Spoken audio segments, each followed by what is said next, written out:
Welcome to Reading the Game, a series where I will read the game. It will count towards my 10,000 books, and you'll get to learn more about your favorite games. It's a win-win for everyone. Today, I'm going to read about all the Aeons, which are really cool. I'm also very interested to find out more, so let me get out the way so you can read along if you wish, and let's get reading. What are Aeons? People know very little about these mysterious existences that stroll through the vast stellar sea. Limited by inherent capabilities of cognition, intelligent life forms can only faintly discern the Aeons tread upon paths imperceptible to mortal beings and execute unfathomable powers via some form of belief. In legends passed down through the word of mouth, the Aeons became the embodiment of highly condensed philosophical concepts in the end. If anyone finds themselves treading on the path of an Aeon, they will be inundated by a distant sensation, like being struck by a gaze from light years across the cosmos. Many believe that this is the only connection the Aeons and mortals can ever have. Let's read about Acavelli, the Trailblaze Aeon. Countless shooting stars streak across the night sky. If you can pick the right one, it will carry your wish to thousands of different worlds. Fables About the Stars by Adrian Spencer Smith. Smith. There are three directions on a compass of destiny: the unknown, the known, and the knowable. They can tolerate the unknown, but will never bow to the unknowable.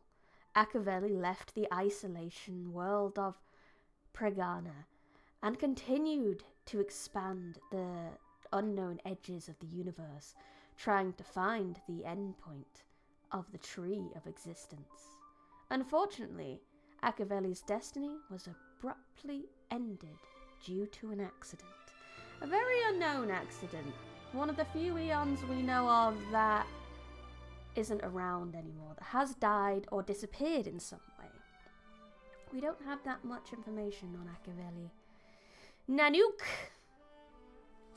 Nanook the Destruction. If the increase of entropy is a fundamental law of the universe, then the heat death would be an inescapable destiny of the material world. So why is it that we bother to struggle to survive? Expansion, fusion, and then annihilation. If we wish to welcome the new, then we must first embrace the end. From a scientist just before pressing the button for nuclear detonation. 2152 AE. The birth of the universe is a mistake. I'm pretty sure that's one of the first lines in Hitchhiker's Guide to the Galaxy too, and was widely viewed as a bad move. If civilization is cancer emerging quietly from the boundless stars, the war is the only common language known to all intelligent life. To correct this mistake and to clean up this tainted universe, Nanook became the avatar of entropy. Now I find it interesting with this one, at least, that Nanook and Ix, the nihility, are different, because that sounds very much like nihility, like, oh, the heat death is inevitable, why struggle? But I think it's the very different sides of Nanook wants to fix it, the nihility wants nothing to do with anything. Right, Lan, the Hunt!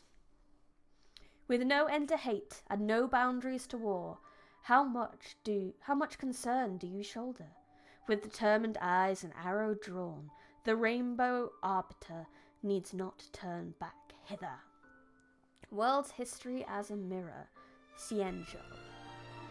The Aeon, known as the Rainbow Arbiter, wanders endlessly between worlds to destroy the undead beings that once poisoned their homeworld. The cost of the hunt was never a consideration for Lan. There is often no difference between the salvation they offer and total destruction. That's interesting. Obviously, we've heard about the hunt a lot. The hunt and the abundance in the most recent bits of story. And we know that the Xianzhou once worshipped the abundance and now swapped to the hunt because they may have realized that, undeadness might not be great, immortality might not be great. But Lan, the hunt, I always wondered how it was different to destruction. I think this spells it out quite nicely in that it's different because his is a focused and targeted destruction. He is still very much a being of destruction, but he's more of being of very specific extermination. Whereas Nanook is like, everything needs to die. Lan is like, no, this very specific thing needs to die, everything else is fine. Nos, the erudition. If the truth of the universe is cruel and stale, would you still yearn for the answer to the ultimate question? Knowledge seekers know not how to judge, for their core is cold and unwavering, as are the ends of paths they set out to seek. Fables About the Stars by Adrian Spencer Smith. This Adrian Spencer Smith knows a lot about Aeons. I'm curious of the further we get into the series of reading more lore and things like that, how we can put some stuff together. It'll be really fun. All things bear unanswered questions, and there is an answer to everything. The astral computer, originally meant to provide answers to the universe, ascended to Aeonhood, knows hopes to understand the universe and solve all its mysteries. So I'm quoting Hitchhiker's Guide to the Galaxy again, but this is the computer from Hitchhiker's Guide to the Galaxy. 42. I don't know, did all the calculations. It's 42. So that's very much what happened. It's taken that kind of concept of that computer and literally gone like, okay, godhood for you now, computer.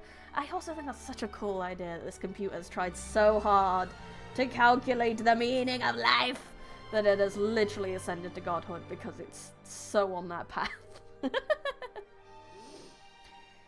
Zype, I imagine that's supposed to say the harmony. I apologize if I got that wrong. I will double check for next time we read these things. The world is in harmony, and the stars shine bright. Praise the Lord, all are connected, and the wind of blessing breathes across the lands. Odes of Harmony 1. A plural aeon from multiple harmonious worlds.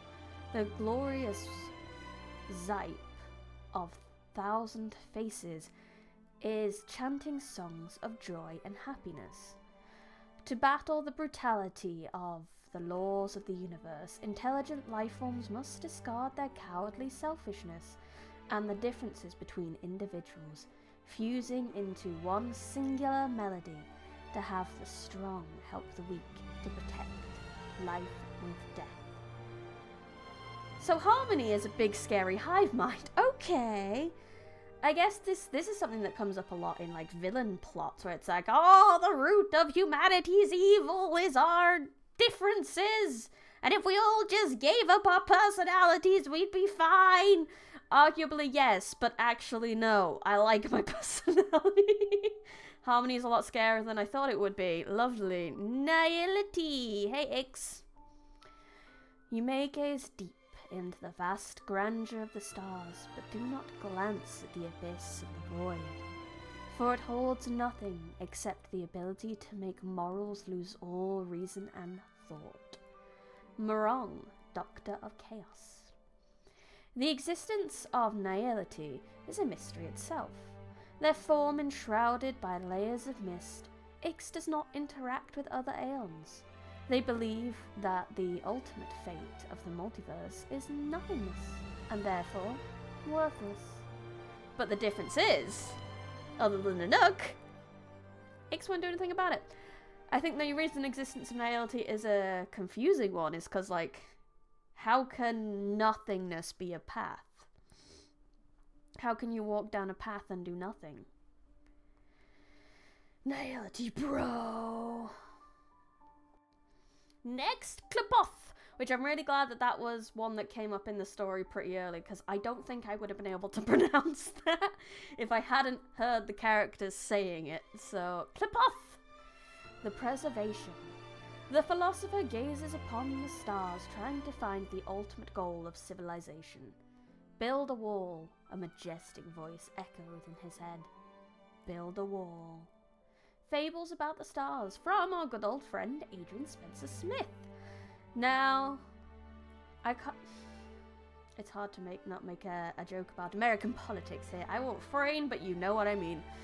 The builder of the celestial comet wall, the subspace crystalline barrier, the great attractor base, followers call them the Amber Lord, one of the oldest and most tenacious Aeons, having survived the Dusk Wars. Aware of the imminence of their mortal enemies devouring, the Amber Lord forged a powerful light years long seal that would isolate and protect the living worlds. Wait, I need to know more about that. Does that mean Klipoth is like literally holding back something from the main planets and stuff? Because protect living worlds, like which living worlds? Which living worlds? What are you on about? I need to know more about that. That has opened up some lore doors. Lore doors. Yao Yoshi. Yoshi, not Yao Yoshi. There's no thingy. No Yoshi here. Yao Yoshi. The flowers share their petals without care, waiting for their inevitable withering destiny. The birds fly high in song, moving towards their inevitable crash and death. The streams flow rapidly with life, and in a direction where they inevitably run dry. Why must all things come to an end? There must be a miracle somewhere in the universe that can cure the disease known as finality. Life is too short by Anonymous. Ask with feeling, and you shall receive. Yaoshi is the nurturer of lives, the god of eternal paradise. Her desire is to ensure the perpetual existence of life. Yaoshi is an Aeon who answers all prayers and cannot bear to see death and the pain of illness. Low-key, if I hadn't seen the Mara structure and things like that, she would sound like pretty much the nicest Aeon so far. I mean, so far we've had, I want to destroy everything. I want to destroy very specific things. I don't care about anything. I want everything to think and be the same so that we can all have peace. And I don't really care as long as you live forever and don't have suffering. Yay! Honestly, sounds like one of the nicest so far. Ouroboros, the Veracity. Insects are to birds as hares are to wolves. Stars are to the black hole as the worlds are to the veracity. World history as a mirror again from the Xianzhou. The drinker of worlds, the unsatisfied devourer, the black hole with thought. They are an Aeon and a Leviathan at the same time. In the eyes of Ouroboros, life is a flickering fragment floating in the sea of void, destined to return to the darkness along with the stars which birth them. This darkness is within the depths of their mouths. I was thinking reading through it, wouldn't it be better if maybe it was called Yomengander? But the fact that they want to eat everything and then themselves, that is very Ouroboros. Very Ouroboros. Correct naming! Aha! Oh yes, we all love this one. This one never gonna give you up. He's never gonna let you down. Aha! The elation. The erudition is a husk of junk. The preservation is a fool. The hunt has no sense of humor, and the destruction is a lunatic. All Aeons are as stubborn as they come. What a shame for Aha! A masked fool who is a self-proclaimed astronomy expert. Self-proclaimed! The elation. The elated one understands that not only the wise and sentient possess the privilege of understanding joy, neither the dusty rocks nor the distant stars can fathom the humor that life entails. A quest for formidable adversaries in games of strategy and activities to while away the time bears no winner or losers. Instead, a search for the kind of laughter that leaves one breathless will lead to the unexpected delights that uplift the soul towards divinity. Now, at the start of the game, the elation kind of scared me the most because it's kind of one of those that's like, it seems very unpredictable and things, which is scary, but compared to what the others want to do, going out there and just trying to find a giggle don't sound that bad. It's just the crap he probably pulls to get said giggle is probably a wee bit worrying. Fully the remembrance. Time. The hardest working thief in the world. It keeps stealing away our present from us and tossing it away in a warehouse named memory. Some are addicted to recuperating their losses. Others care not in the slightest. Life is too short by anonymous. I didn't think that we would get that title again because I thought that sounded very specifically abundance, but I guess abundance and remembrance probably like each other. The purest memory in existence is the most tolerant. It records everything without disgust or preference. It selflessly preserves every fact and every enchanting gesture. It is a river formed from continuous life, a treasure built up out of eternal wisdom. Fuli is the fish that swims back upstream. Fuli is the key to the treasure vault. They sit in the center of the sanctuary, silently watching as the world tirelessly repeats the same mistakes over and over again. I don't quite understand the remembrance. I feel like this is one I might understand a bit better when I hear about the Garden of Recollection and the Cremators, which are, it's in the related entries down there, which I imagine are the followers and gatherers, which we will go through factions in another video. I feel like we'll find out a bit more about the remembrance. I haven't done the latest story quest either, so that doesn't help. Adrilla the Beauty. There is beauty in a stretch of fabric, in the lines of a poem, in a few notes in a song. Welcome to an era where the idea of beauty is absolutely worthless. How vulgar, how hopeless, how sad. Fashion guide from the Cosmos chief editor, Mashlin von Tarantino. I want to meet this person. I hope they come up at some point in the story. Adrilla witnessed the ultimate meaning of the world's existence through the ever-changing view of the universe, known to the rest as the concept of beauty. The Aeon of Beauty suddenly vanished one day. It was such a mysterious.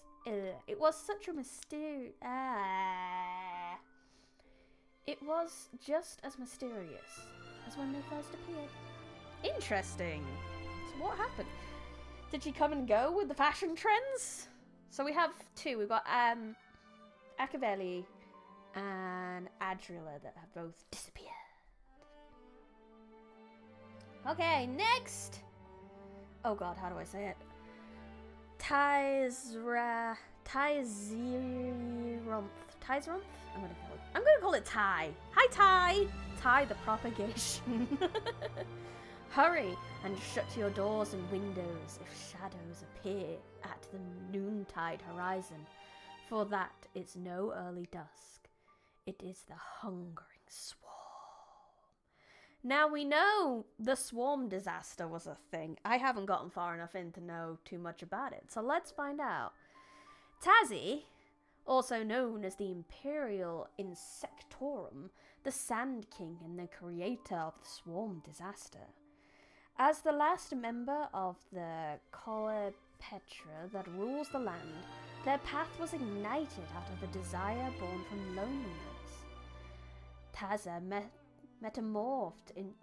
metamorphosed into a self-duplicating horror, a torrent of infinite propagation. Tazi, or rather the Tazis, fluttered across the worlds until their advances were halted by fate in some way. By the mysterious end of the swarm disaster, which I assume you'll find out if you play that bit of plot. Two more! Mythos, the Enigmata. To stop questioning, to ask pouring rain to relinquish its faith in the glittering stars, to open yourself to the roaring river of metaphors, and you will find truth awaits, hiding at the end of the night sky, in the swirling rosy storm of a bygone age. It is a fallacy that all things can be experienced and recognized. The living seek to produce prophecies of the unknown based on their limited grasp of order. But little do they know that the universe has no end, and that the truth is but a fevered dream. To prevent the uncertainty that the erudition brought about from destroying the possibilities championed by Mythos conjured the fog of thought and the rain of sensation to reveal to the mortals the inexplicable truth through the four agents: morph, screen, riddle, and mirage. Okay, so Mythos obviously is the opposite of the erudition.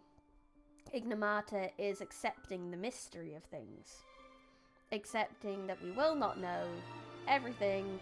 Why try? Just accept things as they are, which is not inherently a bad thing, but questioning is also very important. Humma. The equilibrium. I stole away the golden weights. I felt proud of the ripples stirred up. The Aeon always sees right through my tricks, and the stars reset the balance to zero. Fables about the stars from Adrian Spencer Smith again. The chain of karma that mortals obsess over is nothing but a rough approximation of the complicated topology behind all things. Who dissolved their will into the web of logic behind the universe's movement, maintaining the balance and stability of all things in perpetuity. Adventurous mortals tirelessly seek out flaws in the system, believing their intellect to be superior to that of an Aeon. However, little could they imagine that they have already been reduced to strings inside a surveillance system, unable to escape the meticulous network woven by Hoove. So equilibrium could also be known as destiny, potentially? And this meticulous network could be something that our good old Elio has been looking at, who leads the Stellar Hunters. Because Hoove probably wants to stop Nanook, because destruction is not equilibrium, but there does need to be a level of destruction. So he probably doesn't want to completely destroy Nanook, but he needs to stop it from completely destroying everything. Very interesting. I hope you also found this interesting.